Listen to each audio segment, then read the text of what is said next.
नमस्कार दोस्तों, कैसे हैं आप लोग। आज हम लोग आपका चैप्टर नंबर 3 स्टार्ट कर रहे हैं और चैप्टर 3 है income which do not form part of total income. दूसरी भाषा में इसी को एग्जेम्प्ट इनकम बोला जाता है। चलिए नीचे बढ़ते हैं। और वैसे देखा जाए तो बहुत बड़ा चैप्टर है जिसमें कि एग्रीकल्चर इनकम के बारे में भी व्याख्या करी हुई है। हम लोग जो है डायरेक्टली इलस्ट्रेशन नंबर 1 से बात करना शुरू करेंगे। इलस्ट्रेशन नंबर 1 क्या कहती है। Mister B grows sugar cane and uses the same for the purpose of manufacturing sugar in his factory. 30% of the sugar cane produce is sold for 10 lakh rupees and the cost of cultivation of such sugar cane is 5 lakh rupees. The cost of cultivation of the balance sugar cane is 14 lakh rupees and the market value of the same is 22 lakh rupees. After incurring 1.5 lakh rupees in the manufacturing process on the balance sugar cane, the sugar was sold for 25 lakh rupees. Compute बीज business income and agriculture income. ठीक है sir, एक बार ये खुल जाए उसके बाद हम ये डिटेल में डिस्कस करके यहाँ पे सॉल्व करेंगे। आपको घबराने की ज़रूरत नहीं है क्योंकि हम जो है बहुत आराम से पढ़ाई शुरू कर रहे हैं और जो भी चीज़ें होगी मैं आपको दोबारा से चीज़ें क्लियर कर दूंगा।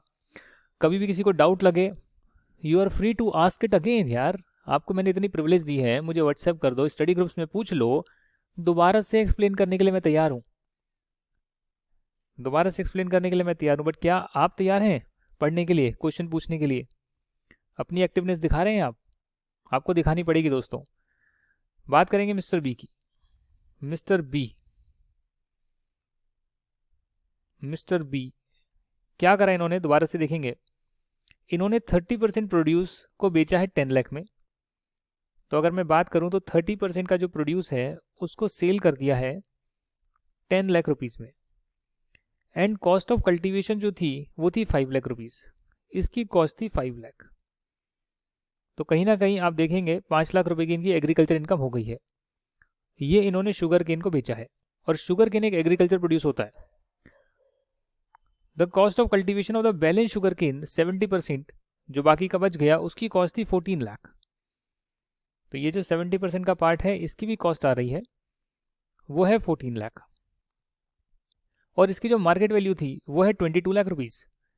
तो अगर इस शुगर केन को मैं यूज़ करूँगा शुगर बनाने के लिए, तो शुगर एक मैन्युफैक्चरिंग एक्टिविटी है, शुगर केन से शुगर बनाना, और ये एग्रीकल्चर प्रोड्यूस नहीं है। शुगर केन एग्रीकल्चर प्रोड्यूस है। इसीलिए मैं मानूंगा कि मैंने अपना शुगर केन जो 14 लाख मुझे पड़ा, कॉस्ट पड़ी, उसे मैंने फेयर मार्केट वैल्यू पर अपनी ही यूनिट को बेच दिया। तो अगर फेयर मार्केट वैल्यू है इसकी करीब करीब आप कह सकते हैं 22 लाख रुपए, तो मैं मानूंगा कि 22 लाख में मैंने अपना ही शुगर केन अपने आप को बेच दिया 22 लाख रुपए में। तो यहाँ पर मैं मानूंगा कि करीब करीब 8 लाख रुपए का मेरा आ गया एग्रीकल्चर इनकम। और शुगर के लिए 22 लाख रुपए बन जाएगी कॉस्ट। 22 लाख में मैंने 1.5 लाख रुपए और जोड़े ताकि मैं मैन्युफैक्चरिंग प्रोसेस लगा पाऊँ। टोटल कॉस्ट आ गई 23.5 लाख शुगर बनाने की, यानी शुगर केन की मार्केट वैल्यू प्लस 1.5 लाख रुपए और मैंने लगाए और 25 लाख में मैंने बेचा। तो यहाँ पर आप कह सकते हैं कि मुझे 1.5 लाख रुपए बिजनेस से प्रॉफिट हुआ है और मेरी एग्रीकल्चर इनकम हो गई 5 लाख और 8 लाख रुपए। तो अगर आप यहाँ देखेंगे तो आप यही पाएंगे कि 1.5 लाख रुपए तो आ गया मेरा बिजनेस इनकम, और 8 लाख रुपए और 5 लाख रुपए यानी टोटल 13 लाख रुपीज़ मेरी आ गई एग्रीकल्चर इनकम। 5 लाख और 8 लाख 13 लाख। एक मैंने शुगर केन को डायरेक्टली बेचा, दूसरा मैंने शुगर केन अपने ही बिजनेस यूनिट को दे दिया, तो उसे भी मान लिया गया कि मैंने सेल ही करा है एट फेयर मार्केट वैल्यू और मैंने टोटल एग्रीकल्चर इनकम निकाल ली है। जो मुझे फेयर मार्केट वैल्यू पर मेरी ही यूनिट को कॉस्ट पड़ी, खुद से ही मैंने खरीद लिया 22 लाख रुपए का शुगर केन, उसमें मैंने और प्रोसेस जोड़ा और 25 लाख का बेच दिया, तो 1.5 लाख की मेरी आ गई बिजनेस इनकम। बात करेंगे इलस्ट्रेशन नंबर 2 की। Mister C manufactures latex from the rubber plant grown by him in India. These are then sold in the market for 30 lakh rupees. तो रबर को बेच रहे हैं, इसकी कॉस्ट है ग्रो करने की 10 लाख रुपीज़, लेटेक्स मैन्युफैक्चर करने की कॉस्ट है 8 लाख रुपए। तो अगर मैं प्रॉफिट की बात करूं तो सीधी सीधी भाषा में 30 लाख का बेचा, 10 लाख की कॉस्ट पड़ी, 8 लाख रुपए और खर्चा लगा, तो 12 लाख का प्रॉफिट आया। अब ये 12 लाख का प्रॉफिट भी पूरा का पूरा एग्रीकल्चर इनकम नहीं है। अगर आप रबर बना रहे हैं तो उसमें 65% प्रॉफिट जो है वो एग्रीकल्चर इनकम माना जाएगा, बाकी 35% बिजनेस इनकम माना जाएगा। ये आपका रूल कहता है, और ये रूल मैं आपको ऑलरेडी करा चुका हूँ। अगर आपको याद होगा तो ये मैंने रूल कराया था, इवन एक टेबल भी मैंने आपको कराई थी, रूल 7B यहाँ आ भी रहा है, देखिए। तो ये सारी चीज़ें हम ऑलरेडी कर चुके, बिजनेस इनकम के पीजीपी इनकम के बाद हमने ये किया था। इसके बाद आपकी इलस्ट्रेशन नंबर 3 आ रही है। इलस्ट्रेशन नंबर 3 मेरे साथ पढ़िएगा। मिस्टर एक्स एक रेजिडेंट है और उन्होंने आपको फॉलोइंग डिटेल्स प्रोवाइड करी है for the previous year 2021। Income है सैलरी की, कंप्यूटेड है, यानी कि इसमें से कुछ भी आपको माइनस करने की ज़रूरत नहीं है। 50,000 रुपये इसमें से ऑलरेडी सब्ट्रैक्टेड है। इसके बाद हाउस प्रॉपर्टी की इनकम भी कंप्यूटेड है, 2.5 लाख रुपये, 2.5 लाख। एक बात का ध्यान रखिएगा, कई बार हाउस प्रॉपर्टी में आपको नेट एनुअल वैल्यू दे रखी होती है, तो उसमें से आपको स्टैंडर्ड डिडक्शन माइनस करके हाउस प्रॉपर्टी की इनकम निकालनी होती है। बट जहाँ पर कंप्यूटेड वर्ड लिखा है, दैट मीन्स कि उसमें सब कुछ माइनस करा हुआ है, तो आपको कोई भी कैलकुलेशन करने की ज़रूरत नहीं है।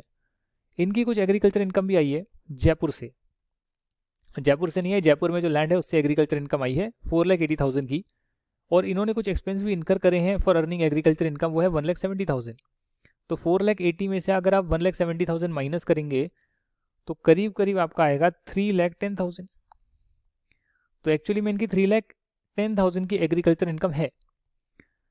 इनकी टैक्स लाइबिलिटी बतानी है, अगर इनकी एज 45 ईयर्स है यानी सीनियर सिटीजन नहीं है, या इनकी एज 70 ईयर्स है यानी कि ये सीनियर सिटीजन है। करेक्ट। और इन्होंने जो है एक ऑप्शनल स्कीम आई है जिसको हम एंड में पढ़ेंगे, उसके लिए इन्होंने ऑप्ट नहीं करा है। वो स्कीम कहती है कि आप कम रेट पर टैक्स दे सकते हैं, एग्जेम्पशन और डिडक्शन अगर छोड़ देंगे तो बेनिफिट उठा सकते हैं। इन्होंने वो नहीं करा है। अच्छा, तो कैसे निकालते हैं?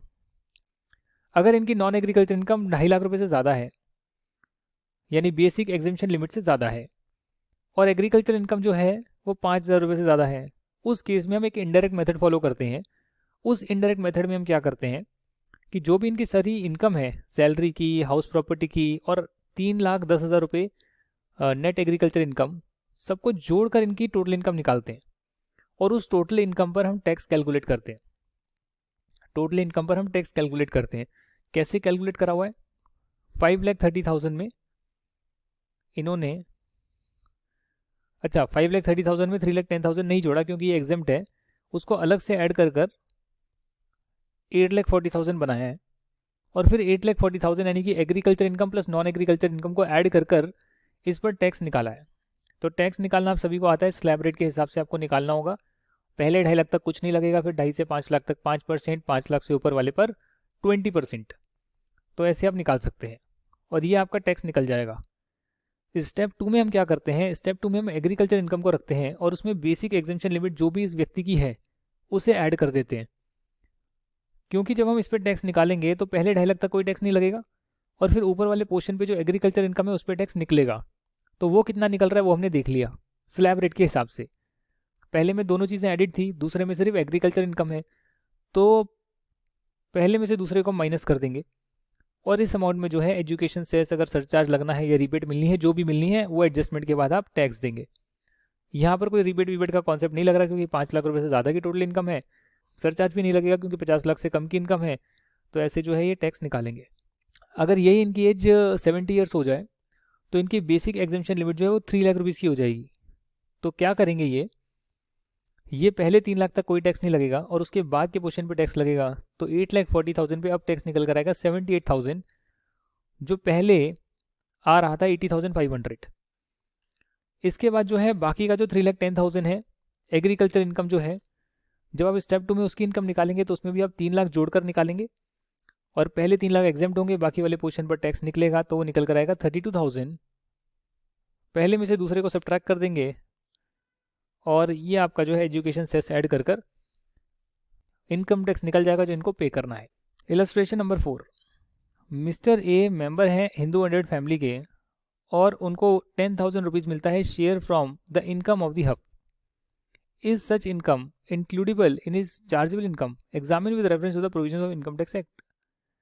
देखिए, अगर आपको हफ का शेयर मिलता है, हफ ने पैसा कमाया, पैसा कमाकर उस शेयर को सब में डिस्ट्रीब्यूट कर दिया, तो उसे सेक्शन 10 सब सेक्शन 2 में एग्जेम्प्ट करा हुआ है। ऐसे ही मैंने आपको पार्टनर का भी बताया था, share of income of partner भी बताया था। Share income of a partner भी सिमिलरली एग्जेम्प्ट होता है। ये हमने पिछली क्लास में डिस्कस करा है।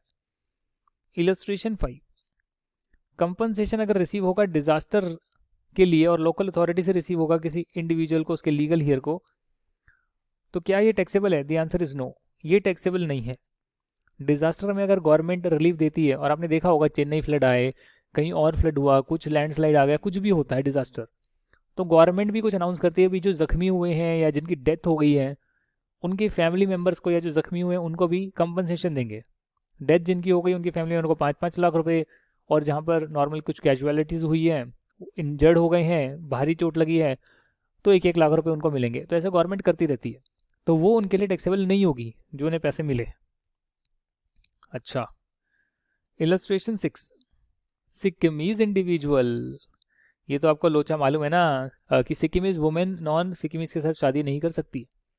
कर सकती है बट उसको एग्जेम्पशन फिर नहीं मिलेगी, आपको भी नहीं मिलेगी। Exemption is available to Sikkimese individual only in respect of the income from any source in the state of Sikkim. जी नहीं, फॉल्स।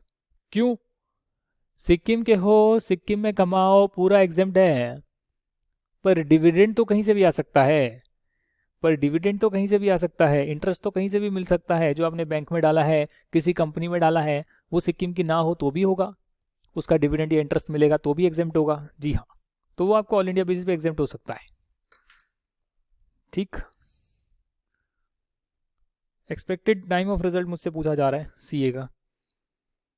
यार ये तो आईसीए को नहीं पता एक्सपेक्टेड टाइम कब होगा, शाम को आएगा।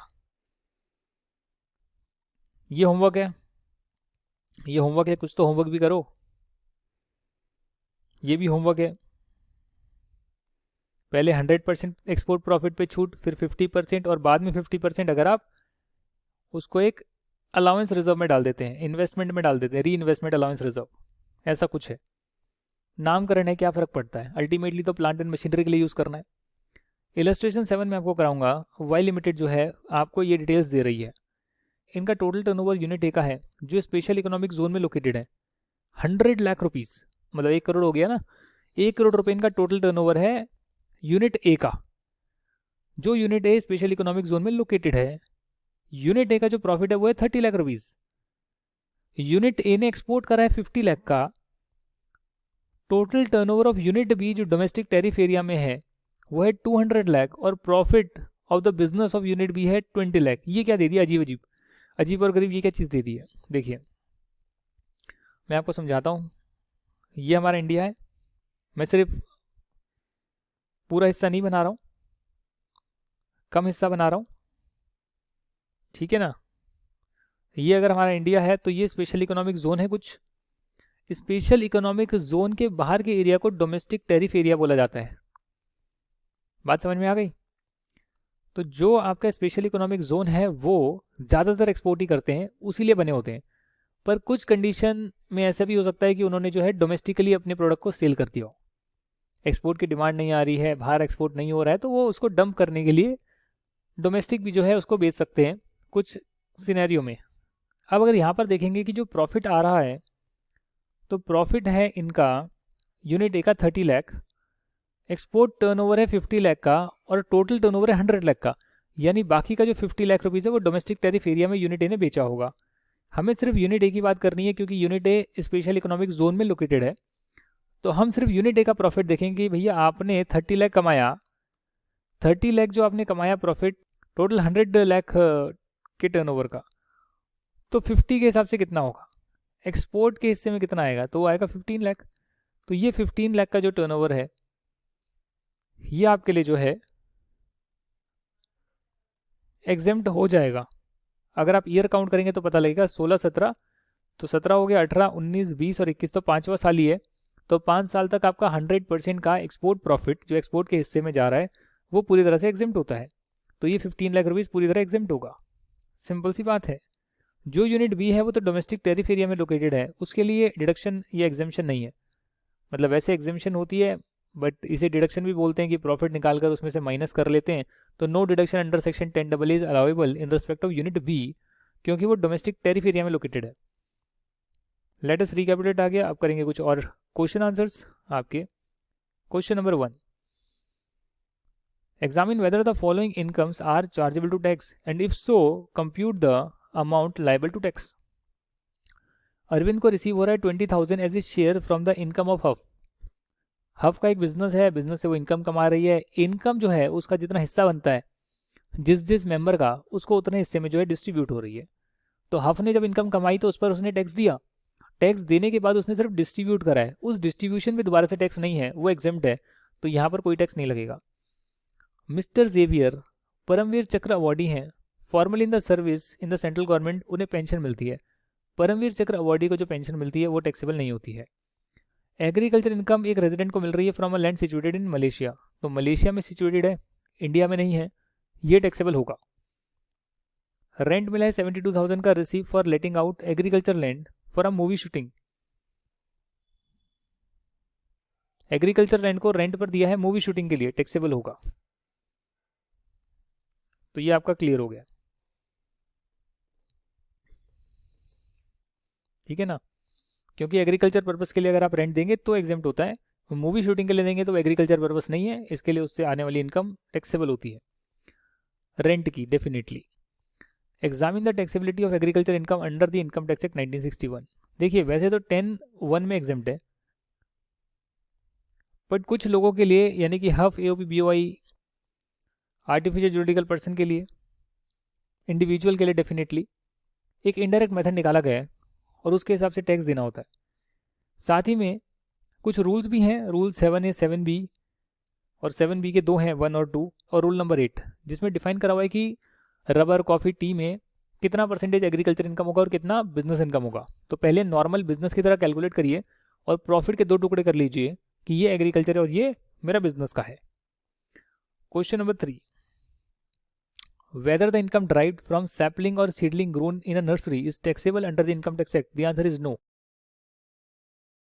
नर्सरी में जो भी चीज़ें ग्रो होती है उसे हम एग्रीकल्चर इनकम मानते हैं और इसीलिए उस पर कोई टैक्स नहीं लगता, वो एग्जेम्प्ट माना जाता है, भले उस पर बेसिक ऑपरेशन या सब्सिक्वेंट ऑपरेशन करे हो या ना करे हो। Question number 4, examine with reasons in brief whether the following statements are true और false with reference to the provisions of Income Tax Act 1961। Exemption is available to the Sikkimese individual only in respect of income from any source in the state of Sikkim। अब ये जब only word आ जाता है तब आपको देखना पड़ेगा इस सेंटेंस का मतलब क्या है। ये कह रहे हैं कि सिक्किमीज इंडिविजुअल को एग्जेम्पशन सिर्फ उसी चीज़ के लिए मिलेगी जो इनकम उन्होंने सिक्किम में कमाई है, पर डिविडेंड और इंटरेस्ट जो है वो पूरे इंडिया में कहीं भी कमा सकते हैं या कहीं से भी कमा सकते हैं, वो भी उनके लिए एग्जेम्प्ट होगा, तो इसलिए स्टेटमेंट फॉल्स हो जाएगी। पेंशन जो रिसीव करी जाती है by recipient of gallantry award who was a former employee of central government is exempt from income tax? The answer is yes, true। और आखिरी आ रहा है आपका मिस्टर ए, एक मेंबर हैं हफ के, उनको रिसीव हो रहा है 10,000 as a share from the income of the HUF. तो मैंने आपको बता दिया कि जो इनकम ऑफ द हफ होती है उस पर हफ ने टैक्स दे दिया होता है और सिर्फ शेयर डिस्ट्रीब्यूट करा जाता है जिस पे दोबारा टैक्स नहीं लगता, वो एग्जेम्प्ट होता है। तो अगर यहाँ पे लिखा हुआ है कि वो चार्जेबल टू इनकम होगा, नहीं होगा, ये इनकम चार्जेबल नहीं होगी, तो ये एग्जेम्प्ट होगी सेक्शन 10 सब सेक्शन 2 में। यहाँ पर क्वेश्चन नंबर 5 आ रहा है, वेरी इंपॉर्टेंट, ऐसे क्वेश्चन पेपर में पूछे जाते हैं इसलिए मैं यहाँ पर इंपॉर्टेंट लिखवा रहा हूँ। एग्रीकल्चर इनकम का क्वेश्चन आ जाता है जो रबर, टी, कॉफ़ी वाला मैंने आपको बताया, राइट। ये वाला क्वेश्चन आ सकता है जो मैं आपको करवा रहा हूँ सेक्शन 10AA का। कुछ एग्जेम्पशंस मैंने कराई तो एग्जेम्पशंस आ सकती है एक आधी, but this is very very important, section 10AA is very very important. Rudra limited, उनकी एक यूनिट SEZ में है और एक उनकी डोमेस्टिक टेरिफ एरिया में है। हमें तो सिर्फ SEZ वाली की बात करनी है, अगर मैं बताऊं आपको जो SEZ में है उसकी बात करनी है मुझे। तो रुद्रा लिमिटेड की एक यूनिट है आपकी SEZ में, दूसरी यूनिट है डोमेस्टिक टैरिफ एरिया में। कंपनी ने आपको डिटेल दी है, ये इनकी टोटल सेल्स है जिसमें जो DTA में लोकेटेड है उसमें 2 करोड़ की सेल आ रही है, तो यानी कि जो SEZ में लोकेटेड होगी बैलेंस सेल्स जो है 4 करोड़ की उसके नाम होगी, ठीक है। एक्सपोर्ट सेल्स गिवन है टोटल 4 करोड़ 60 लाख, तो ये हुआ DTA का 1 करोड़ 60 लाख। अगर मैं माइनस कर लूँ तो करीब करीब आएगा 3 करोड़, तो 3 करोड़ का एक्सपोर्ट की जो सेल्स करी गई है वो SEZ ने करी होगी। नेट प्रॉफिट जो है वो है टोटल 80 लाख का, डोमेस्टिक टेरिफ एरिया का 20 लाख, तो 60 लाख का जो प्रॉफिट है वो SEZ के नाम होगा। कुल मिलाकर बात करी जाए तो 60 लाख का प्रॉफिट आया, मल्टीप्लाई बाय 4 करोड़ की सेल थी SEZ की, और ऊपर जो है 3 करोड़ की एक्सपोर्ट सेल थी। तो उस हिसाब से आप देख सकते हैं कैलकुलेट कर कि कितना प्रॉफिट जो है एक्सपोर्ट के नाम जा रहा होगा। अगर मैं इसको कैलकुलेट करूं तो मैं करूंगा 60 डिवाइडेड बाय 4 मल्टीप्लाई बाय 3, 45 आएगा। दैट मीन्स 60 लाख में से 45 लाख मेरा एक्सपोर्ट का प्रॉफिट पूरी तरह से एग्जेम्प्ट होना चाहिए। अब ये देखना पड़ेगा कि कौन से ईयर में ऑपरेट करना इसने शुरू किया था। If both the units were set up and start manufacturing इन 2013, तो अगर 13 में सेटअप करा तो 14, 15, 16, 17, 18, 19, 20, 21, तो 5 साल पहले हो गए। फिर अगले 5 साल चल रहे हैं, तो अगले 5 साल अगर चल रहे हैं तो उसमें इसका 50% का प्रॉफिट जो होगा, यानी 50% जो होगा वो एग्जेम्प्ट होगा, यानी कि उसको 10AA में डिडक्शन की फॉर्म में ले सकते हैं और बाकी टैक्सेबल होगा। तो 45 का आधा हो गया 22.5 लाख, उतना जो है डिडक्शन की फॉर्म में ले सकते हैं। और अगर यूनिट जो है 17 में सेटअप है तो 18, 19, 20, 21, 22 अभी पहले 5 साल चल रहे हैं। फर्स्ट 5 ईयर्स में 100% एक्सपोर्ट प्रॉफिट का एग्जेम्प्ट होता है, यानी डिडक्शन की फॉर्म में ले सकते हैं। तो उस केस में पूरा 45 लाख जो है आप डिडक्शन की फॉर्म में ले पाएंगे। तो इसी के साथ जो है आपका ये भी कंप्लीट हो गया है। ज़्यादा मुश्किल नहीं था, सिर्फ एक कंपनी का दे रखा था और कंपनी में जो डोमेस्टिक टैरिफ एरिया की यूनिट है उसका अलग से दे रखा है। तो जाहिर सी बात है जब टोटल गिवन है और डोमेस्टिक टैरिफ एरिया का गिवन है तो बैलेंस जो है वो SEZ यूनिट का होगा।